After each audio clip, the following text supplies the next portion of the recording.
வணக்கம், Jagan from capital zone. Back testing சொல்கிறீங்க.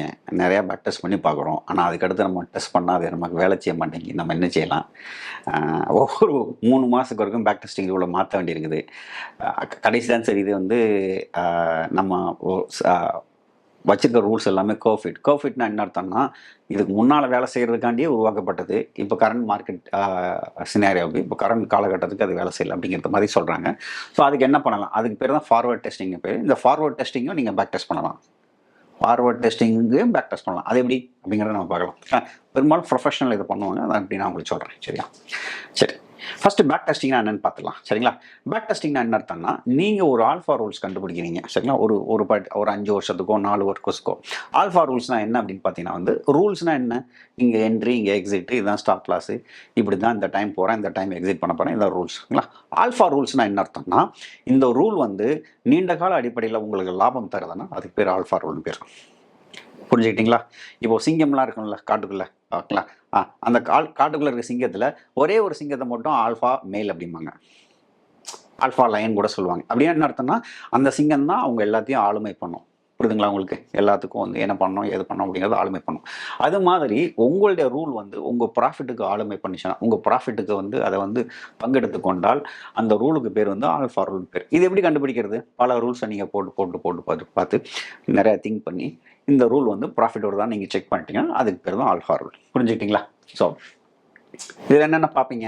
ஆவரேஜாக ப்ராஃபிட் எவ்வளோ வருது, ட்ராடவுன் எவ்வளோ வருது, வின் ரேட் எவ்வளோ வருது, பார்த்தீங்கன்னா டிடினா வந்து ட்ராடவுன் பீரியட், வறட்சி காலம் எவ்வளோ இருக்குது அப்படிங்கிறதெல்லாம் பார்ப்பீங்க.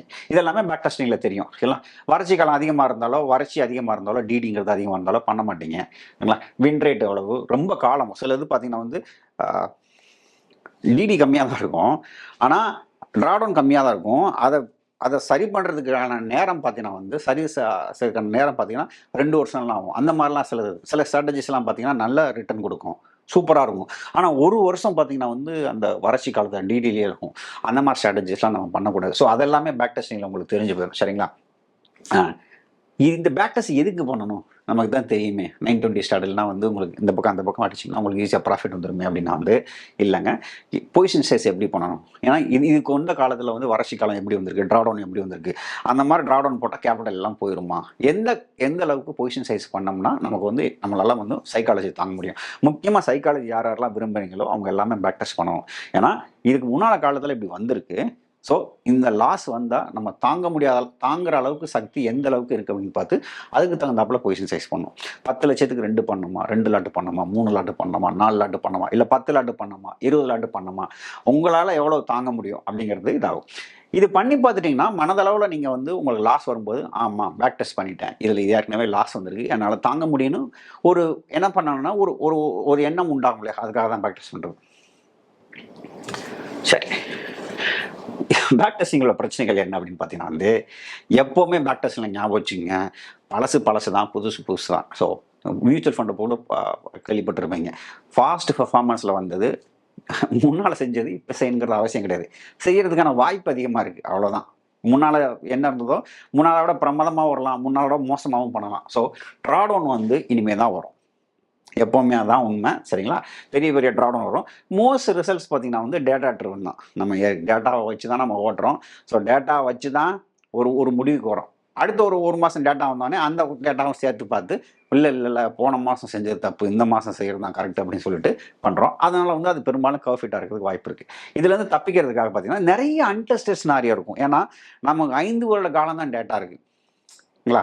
இதுக்கு முன்னால் 2008 எப்படி பிஹேவ் ஆச்சு தெரியாது. திடீர்னு மார்க்கெட் வந்து 10% வந்து இன்ட்ராடேல ஃபாலோ ஆச்சுனால் எப்படி அப்படிங்கிறது தெரியாது. 10% மேலே போச்சுன்னா என்ன, அது அந்த அன்டெஸ்டட் சினாரியோஸ் எல்லாமே தெரியாது உங்களுக்கு. மார்க்கெட் 2017 பார்த்தீங்கன்னா அப்படியே சைடாக இருந்தது, அதில் எப்படி நடக்கும் தெரியாது. இந்த மாதிரி வந்து நிறைய அன்டெஸ்டட் சினாரியா இருக்கும். அது எல்லாமே பேக் டெஸ்ட் பண்ணியிருக்க மாட்டோம். ஸோ அது ஒரு பிரச்சனை பேக் டெஸ்டிங்கில். சரிங்களா? அப்புறம் மோஸ்ட் பேக் டெஸ்டிங் என்னன்னா ரிவர்ஸ் இன்ஜினியரிங். நான் சொன்ன மாதிரி வந்து நான் அப்படி பண்ணுறதில்ல. ஆனால் பெரும்பாலும் அப்படி தான் பண்ணுறாங்க. ரிவர்ஸ் இன்ஜினியரிங்னா எப்படின்னு அர்த்தம்னு, டேட்டாவ எடுத்துட்டு அதிலிருந்து ரூல்ஸ் பண்ணுறது. ரூல்ஸை மைண்டில் திங்க் பண்ணி அதை பேக் டெஸ்ட் பண்ணுறது ஒரு ரகம். அது ரிவர்ஸ் இன்ஜினியரிங் கிடையாது. ஓகேங்களா? அது ஃபார்வர்ட் இன்ஜினியரிங் வேணா வச்சுக்கோங்க. ரிவர்ஸ் இன்ஜினியரிங் என்ன அர்த்தம்னா, பாஸ்ட்டில் என்ன நடந்ததோ அதிலிருந்து எடுத்துக்கிட்டு இது இப்படி இருக்குமோ அப்படி இருக்குமோன்னு சொல்லி நம்ம யோசனை பண்ணுறது ரிவர்ஸ் இன்ஜினியரிங். ஸோ அது ஒரு பேக் டெஸ்டிங்கில் ஒரு பெரிய பிரச்சனை. And optimization double H what மாற்றி மாற்றி நம்பரை போடுறது.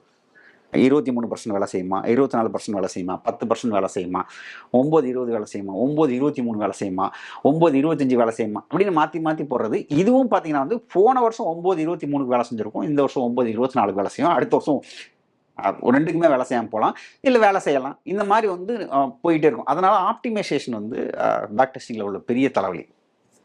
சரிங்களா? ஸோ இதுக்கு என்ன பண்ணுறது? இவ்வளோ சொல்யூஷன் சொல்லுங்க அப்படின்னா வந்து ரொம்ப சிம்பிள். இதுக்கு வந்து ஒரே ஒரு சொல்யூஷன் தாங்க இருக்குது.